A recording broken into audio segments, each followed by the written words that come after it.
আসসালামু আলাইকুম। বিনোদন 69.com থেকে পড়ছি।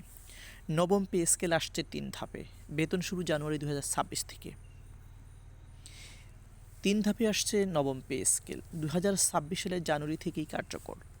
নিজস্ব প্রতিবেদক। সরকারি চাকরিজীবীদের জন্য দীর্ঘ প্রতীক্ষিত নবম জাতীয় বেতন স্কেল বাস্তবায়নের বড় সিদ্ধান্তের কথা জানিয়েছেন সরকারের উচ্চ পর্যায়ের সূত্রগুলো। একবারে নয়, বরং ৩ ধাপেই নতুন বেতন কাঠামো কার্যকর করা হবে। মূলত মূল্যস্ফীতি নিয়ন্ত্রণ এবং দেশের আর্থিক তারল্য সংগ্রহের কথা মাথায় রেখে এই বিশেষ কৌশল অবলম্বন করা হচ্ছে। সরকারি কর্মচারী সংযুক্ত পরিষদের প্রতিনিধিদের সঙ্গে আলোচনার মাধ্যমে এই চূড়ান্ত সময়সূচি নির্ধারণ করা হবে। বাস্তবায়নের সময়সূচি ও ধাপসমূহ।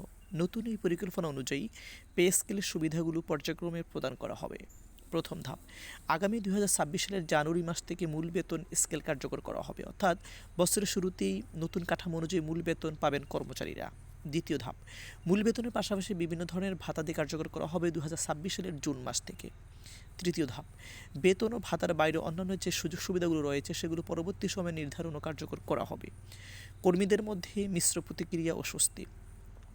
সরকারি কর্মচারী সংগঠনগুলো প্রথমে চলতি বছরের ১৫ ডিসেম্বরের মধ্যে গেজেট প্রকাশের দাবি জানিয়েছিল। তবে ৩ ধাপে হলেও ২০২৬ সালের জানুয়ারি থেকে নতুন স্কেলের সুবিধা নিশ্চিত হওয়ার সাধারণ কর্মচারীদের মধ্যে স্বস্তি ফিরে এসেছে। একটি সুনির্দিষ্ট সময়সীমা পাওয়া যাওয়ায় দীর্ঘদিনের অনিশ্চয়তার অবসান ঘটেছে বলে মনে করছেন সংশ্লিষ্টরা। কমিশনের বক্তব্য। পে কমিশন সংশ্লিষ্টরা জানিয়েছেন, দেশের বর্তমান অর্থনৈতিক বাস্তবতায় একটি টেকসই এবং ভারসাম্যপূর্ণ বেতন কাঠামো প্রদান করা চ্যালেঞ্জিং। তাই হুট করে বড় অঙ্কের অর্থ বাজারে না ছেড়ে ধাপে ধাপে এটি বাস্তবায়নের সিদ্ধান্ত নেওয়া হয়েছে, যাতে করে নিত্যপণ্যের বাজারে নেতিবাচক প্রভাব না পড়ে। চূড়ান্ত গেজেটে এই ৩ ধাপের বাস্তবায়নের বিষয়ে বিস্তারিত রূপরেখা দেওয়া থাকবে। ধন্যবাদ।